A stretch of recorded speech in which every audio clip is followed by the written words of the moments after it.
Bueno, gente de Lúdica, la verdad que gustazo tener a una banda como Dumi desde Los Ángeles en esta ocasión, antes de sus shows aquí en Ciudad de México y en Guadalajara. Hi guys, how are you? Fine, how are you? I'm so I'm so pleasure to meet you finally. It's your first time in Mexico and see these net shows. Yes, it's our first time playing in Mexico. Well, how do you feel about this debut in this country, this big country that some people wait you for so much? I mean, we feel extremely grateful that we were invited to play the Pitchfork Festival and then also be able to come and play Guadalajara. We're just really grateful that we get the chance to play new places. Yeah, we've been dreaming of playing a show in Mexico for a long time. So yeah, we're really, really excited. What's the first thing you wanna do when you're in Mexico? Probably seek out Good coffee. some coffee. Yeah, I've heard coffee. So great. And we have Emma, right? Yes, that's right. Yeah. Hello. How are you? But Very nice to meet you. And well, you're presenting your new album, Free Energy. Does this album mean to you? What has changed since the absolutely beautiful debut album you had? This album is so great too. What does it mean this album to you? Yeah, I mean it was a long process between the first album and this one. I think for a long time we didn't really know exactly what we wanted to do next or what the direction would be for like the band. And then recently, we recorded it and put it out, and the reception has just been absolutely incredible. And we feel like a lot of people have connected with it, and it's just been a totally new sort of experience. It's crazy. It's great. It's a great album. Oh, the two albums are absolutely amazing, and the both albums feel like puzzles, like of different pieces, like a puzzle. Mm. But they fit like very well, very well. How do you integrate those pieces in as a group?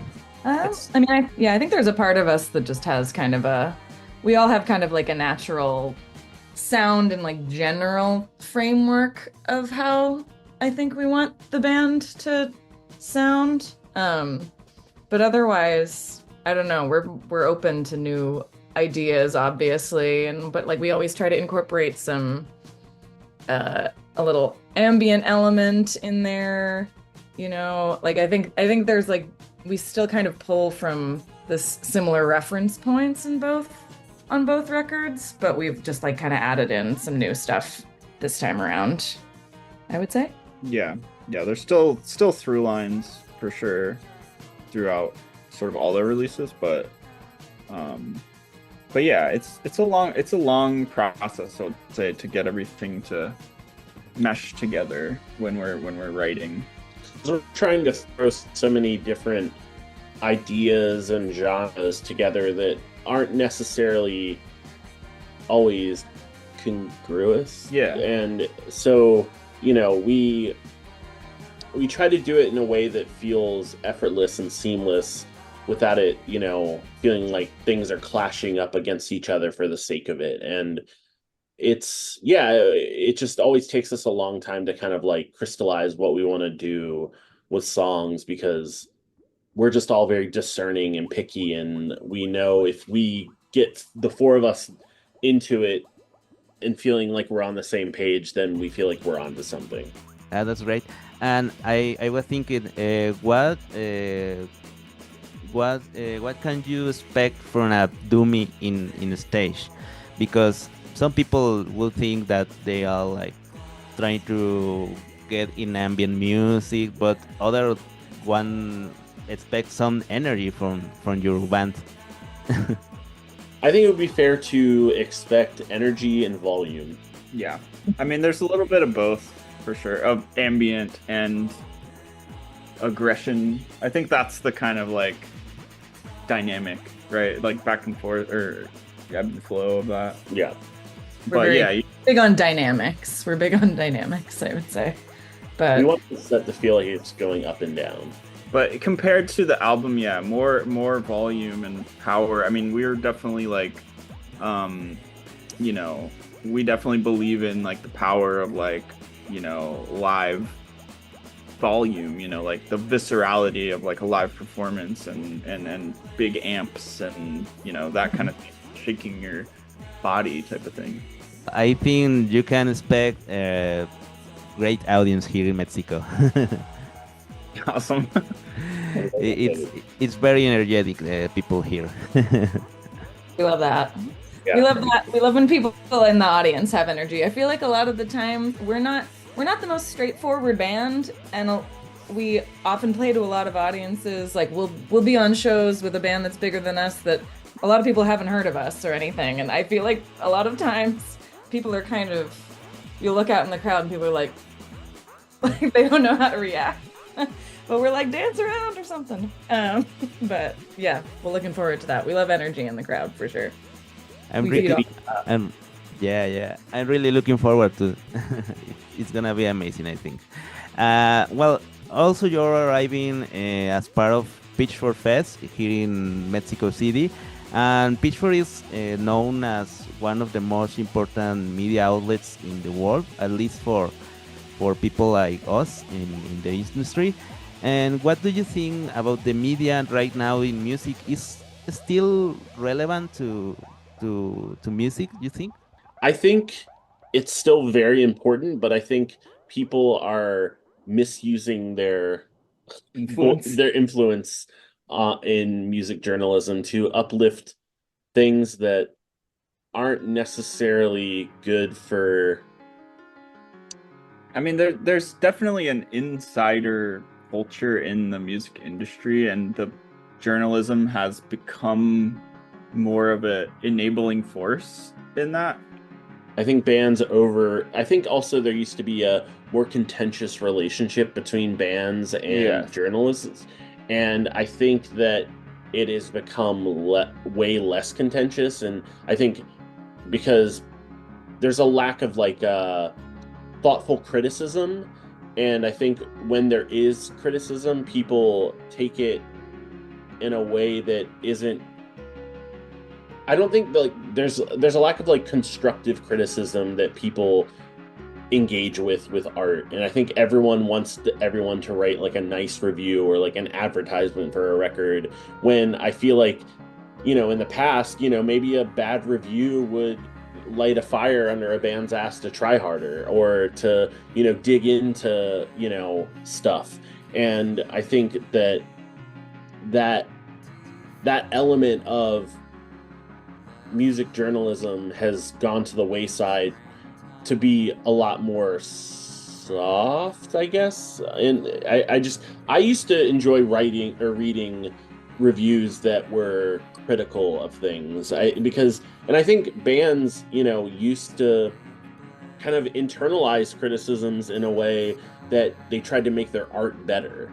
And I think, you know, that has been lost quite a bit. And I also think that journalists in a lot of ways like let things slide that I think in the past most people would be like, that's some sellout behavior, that's like, you know, just things that are kind of like, I don't know, I just feel like there's a lack of criticism. I mean, the narrative of journalism has changed so much in our lifetimes. Like the way that journalists write has changed so much. And I think that their influence has faded a lot in the recent years. But, you know, for a band like us, it's still huge. Like Pitchfork has still made a huge difference for our band. And, you know, we can't really, you know, deny that. Like, no, they're still, we wouldn't. Yeah. They're still hugely, you know, important and can essentially make or break a band. Yeah. And they, you know, lucky for us, they've liked both of our records. So that's been hugely helpful. So yeah, we love Pitchfork. Yeah. it you have to have something great, but those two albums, like for Pitchfork, it's like very great. It's very weird actually. But I think you're a great band, and you are from LA, right? Correct. We live here. Yeah, I mean, we're from other places, but yeah. From all over. We in other parts of the world we heard of LA like a very glamorous and noisy place and very party scene. But what does it feel to be a LA band nowadays? I don't know. It's kind of hard to say because I think LA feels really fragmented. Um, like I don't know. We have a lot of friends, doing music here that are, really great, but it It's feels all like pretty disparate. yeah, it feels But like the there are stuff. a lot of great independent scenes that are all kind of separate from one another, but there's some crossover there, but like I don't know, we're not really going to like the glamour part of it. We haven't really seen much of that Yeah. on our end so much. Uh but yeah, it's not like the 70s on the Sunset Strip with like, hair bands doing with each other every day or whatever. We're not doing that, but And then also the punk scene from the 80s and like the early 90s, like the DIY aspect of things it's really difficult here because bigger venues I think have like kind of like pushed out DIY culture here because LA is so focused on like Entertainment. and like consumerism in terms of like the stuff that's produced here that DIY has been pushed to the fringes or to like, basically I think it's there's like one or two, truly DIY venues here that I can think of. And, those places have just been dying out slowly over the last, decade. And that's true of most big cities. It's just, it gets harder and harder to make DIY work because of how expensive everything is. I was also just gonna say that like a lot of our friends who make really cool music, it feels like nowadays you can't just like be a really good band and like therefore get an audience. It feels like you have to sort of like curate your image and do all these like things that don't have anything to do with music really. It's more about like image and brand or whatever. Making yourself a small business. But with the result is like so many of our friends who are like incredibly talented, like, making incredible music, just have like no fans and no audience and no real career. There's no way to make music when you're that small. For us, make, what did I say? Money? There's no way to make money. Yeah. When you're a small band. Like we obviously Don't make money. Made no money. The whole band, so yeah. Well, I think it's been a great pleasure talking to you. I can think if your music is very interesting, your topics and your thinkings are also very interesting, and we could talk for hours, but we have limited time. But it's such a great thing that you are coming to Mexico. I will see you personally here in Guadalajara in Cuerda Cultura. It's the venue. May the 4th, I think. But I will see you there. Cool. Awesome. Thank you so much for chatting with us. Well, bueno, gente, pues escuchen a Dumi en plataformas. La verdad, los discos son excelentes. Y pues nos vemos el 4 de mayo en Cuarta Cultura. Bye, guys. Bye. Take care. Thank you.